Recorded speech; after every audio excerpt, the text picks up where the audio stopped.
मेरा क्या कसूर है? आपने कहा था औरत आदमी से कमजोर होती है शारीरिक तौर पे भी, दिमागी तौर पे। मानक गुप्ता की आप यहां चाल देखें। डिबेट वो इस स्टेटमेंट पर खत्म कर रहे हैं कि मुसलमानों के नजदीक औरतें जिस्मानी और जहनी तौर पर कमजोर होती हैं और इसीलिए शरीयत में इख्तियार मर्दों को दिया गया है तलाक का, औरतों को इख्तियार नहीं दिया गया। गोया कि जब कोई आदमी डिबेट सुनेगा और आखिर में जो पैगाम वो लेकर जाएगा वो ये लेकर जाएगा कि इस्लाम में मुसलमानों के नजदीक औरतों को कमजोर तस्वुर किया गया है और मर्दों को ताकतवर तस्वुर किया गया है, गोया कि इस्लाम डिस्क्रिमिनेशन को प्रमोट करता है। इससे अंदाजा लगाइए कि डिबेट में जो लोग शिरकत करते हैं वो ये समझकर शिरकत करते हैं कि हम अपने पॉइंट ऑफ व्यू को रखेंगे, लेकिन दरअसल एंकर का जो पॉइंट ऑफ व्यू है उसको बड़ी प्लानिंग के साथ पेश किया जाता है और डिबेट का जो खुलासा होता है वो एंकर के जहन में मौजूद एजेंडा होता है। सामने बैठने वाले, डिबेट में शिरकत करने वाले चाहे जितनी जोर से चीखें, इससे कोई फर्क नहीं पड़ता। हाँ, लेकिन सवाल यह है कि क्या वाकई इस्लाम में औरतों को कमजोर जिस्मानी और जहनी एतबार से कमजोर तस्वुर किया गया है या नहीं? सबसे पहली बात यह कि यहां एंकर ने, मानक गुप्ता ने, दो बातें की हैं। क्या औरतें जिस्मानी तौर से कमजोर हैं? इसका जवाब यह है कि एक ऐसी जाहिर बात है कि जिसका इंकार करना ऐसा ही है जैसा कि चढ़ते सूरज का इंकार करना।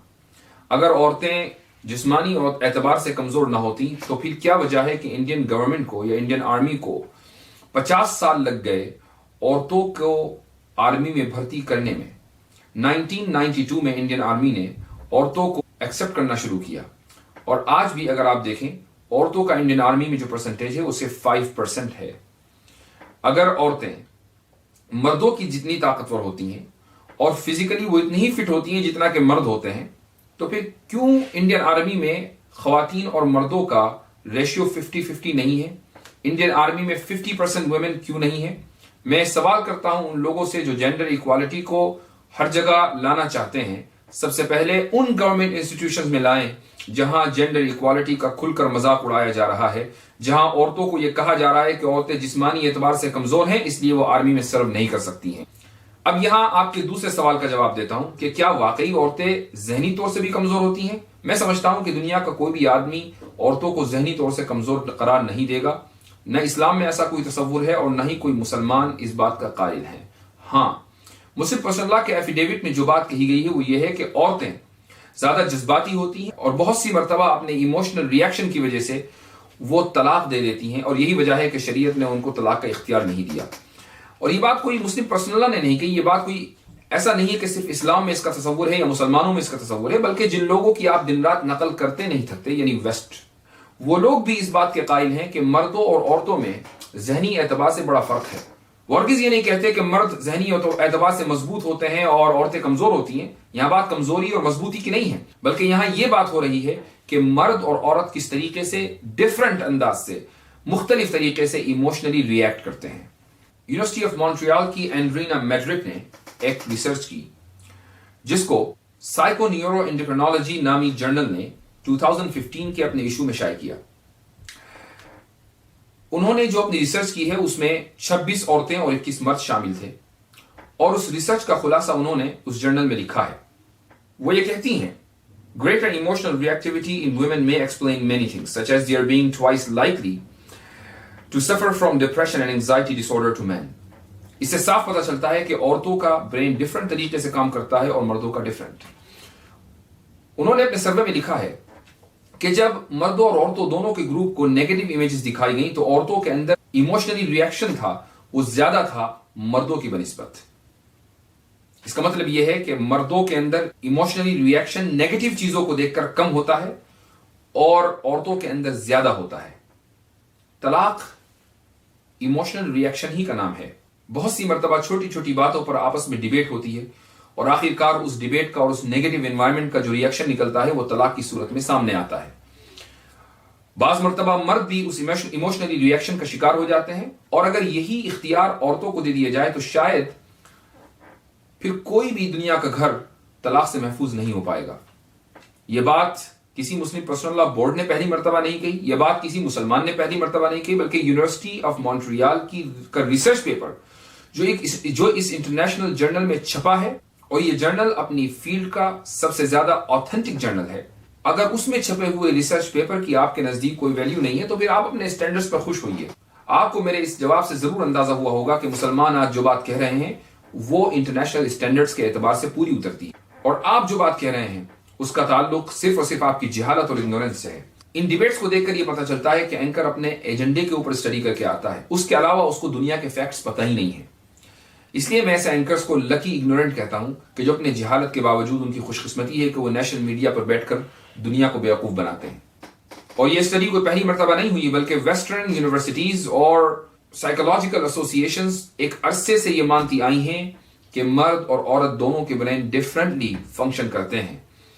औरत के अंदर जज्बाती ज्यादा है, इमोशनल रिएक्शन उसमें ज्यादा होता है और मर्दों में कम। अगर यही बात मुस्लिम पर्सन लॉ ने अपने एफिडेविट में कह दी तो क्या गजब आ गया। अगर आप लिबरलिज्म के इतने ही बड़े चैंपियन हैं तो कम से कम उन लोगों की सही से नकल। खटिया तो खड़ी कर दी, इसलिए तलाके सलासा का मसला ले आए। अबे तुम्हें गिनती भी नहीं आती? 3 तलाक वो 3 ही कहते हैं, उसको 2 नहीं कहा जाता, 4 नहीं कहा जाता, 3 तलाक को 3 ही। और तुम्हारे यहां तो तलाक का कोई ऑप्शन भी मौजूद नहीं है, मगर वाह रे इस्लाम, तेरे कानून को लाखों सलाम। इस्लाम ने क्या बताया? जब मियां बीवी में पटरी खाने की कोई भी सूरत बाकी ना रह जाए तो तलाक अबगजुल मुबाहात, तमाम मुबाहात में सबसे अबगज है। जब मियां बीवी में पटरी खाने की कोई सूरत बाकी ना रह जाए तो 1 तलाक दो और मौका दे दो, अपनी बीवी को मौका दे दो, दोनों का गुस्सा ठंडा हो जाएगा। बोलो। मैं एक बात अर्ज कर दूं आपके सामने, और किसी धर्म में तो इतना रास्ता भी नहीं बताया गया। ये इस्लाम बता रहा 1 तलाक दो और उसके बाद औरत को मौका दे दो। लेकिन नोट कर लो अच्छी तरीके से, वो लोग आंखें दिखाते हैं इस्लाम को, वो लोग इस्लाम की राहों के रोड़ा बनने की कोशिश कर रहे हैं, जिनके यहां एक औरत को कोई इज्जत हासिल नहीं है। एक साहब मुझसे कहने लगे, देखिए कुरान पाक में है लिज़्ज़कर मिस्लु हज़्ज़िल उन्सयैन, 2 औरतों के बराबर 1 मर्द का हक है। तो इस्लाम ने तो जितना 2 औरतों को हक दिया उतना तन्हा 1 मर्द को दिया है। यहां पे इस्लाम ने औरत का हक मारा है। अबे हमने कहा इस्लाम अभी तुमसे हुकूक की बात करने की मुतालबा नहीं करता, अभी तो तुमसे कलमा पढ़ने का मुतालबा कर रहा है। पहले कलमा पढ़ो फिर बात करो। बात करते हो कि औरत का हक मारा गया है। नादान सुन, इस्लाम ने औरत का हक नहीं मारा। क्यों? अगर नफ्सियाती तौर पर देखें तो इस्लाम को सोसाइटी चलाना है, हमारा समाज चलाना है, हमारा खानदान चलाना है। हक नहीं मारा इस्लाम ने, बस बेटी का दरवाजा बदला है। जैसे ही ये बेटी बाप के घर में पैदा हुई, इस्लाम बोल पड़ा, बेटी बाप के माल में तेरा हक, और जब बीवी बनना तो शौहर के माल में ले लेना, और जब मां बनना तो अपने बेटे के माल में ले लेना। हजरात, बहुत सारे लोग कहते हैं इस्लाम ने औरत को तलाक देने का हक नहीं दिया। तुम्हारे पेट में क्यों दर्द हो रहा है? जानते हो अगर इस्लाम ने औरत को तलाक देने का हक दिया होता ना तो ये नाकिसुल अक्ल है, दिन भर तलाक देती। जोहर बाद अब्दुल रहमान को, मगरिब बाद फजलुर रहमान को। भारत की अदालतों में तलाक के इतने मुकदमे आते कि बदबू फैल जाती। औरत को इस्लाम ने तलाक देने का हक नहीं दिया। बड़ा एहसान किया है। खुला एक ऐसी सूरत है जिसमें औरत शौहर से छुटकारा हासिल कर सकती है उसको राजी करके, मगर उसमें भी इस्तेहकाके तलाक मर्द ही को हासिल है। याद रखो, अगर इस्लाम ने औरत को तलाक की इजाजत दी होती तो यह औरत एक भिखारन बन जाती। भिखारन। अगर घर में 100 रुपए की जरूरत होती ना, और जब घर से आप बाहर निकलते तो 50 रुपए दे के जाते, और घर का काम नहीं चल पाता, खर्च नहीं कर पाती वो औरत, जब आप वापस आते तो बार बार हाथ फैलाती, लहसुन नहीं, धनिया नहीं, मिर्चा नहीं, भीख की तरह शौहर से पैसे मांगती। हजरात तवज्जो कीजिए, मगर इस्लाम ने औरत पर तलाक की पाबंदी तो लगाया, मगर शौहर के घर का उसको मालिका बना डाला। आज आप मुंबई से आए, कलकत्ता से आए, दुबई से आए, एक पेटी रुपया लाए। एक पेटी कितना होता है? बोलो यार, कितना होता है? 1 लाख। मैंने एक जलसे में पूछा था कि एक पेटी कितना हुआ, बोले 1 बक्सा। ये व्यापारियों की जुबान है, एक खोखा, एक पेटी। 1 पेटी रुपया लाए और घर पहुंचे, मां से हटकर, बच्चों से छुपकर, और बीवी को लिया और लेकर के गए, कमरे में पैसा लॉक किया और कहा, देख ये इतना पैसा यहां रखा हुआ है, 1 लाख रुपया, बस तू जाने मैं जानू। पैसा और बढ़ गया और बढ़ गया, चले गए स्टेट बैंक, यूको बैंक, जमा कर दिया। बीवी से कहा, देख ये खाता नंबर है, अकाउंट नंबर है, ये बुक है, मगर देख इनकम टैक्स वालों से बचना, बस तू जाने मैं जानू, मैं जानू तू जाने। अम्मा अब्बा को भी खबर ना हो। अरे मोहब्बत से मुझे बताओ, अगर इस्लाम ने औरत को तलाक देने का हक दिया होता तो कोई शौहर अपनी बीवी को 1 लाख रुपया लाकर देता?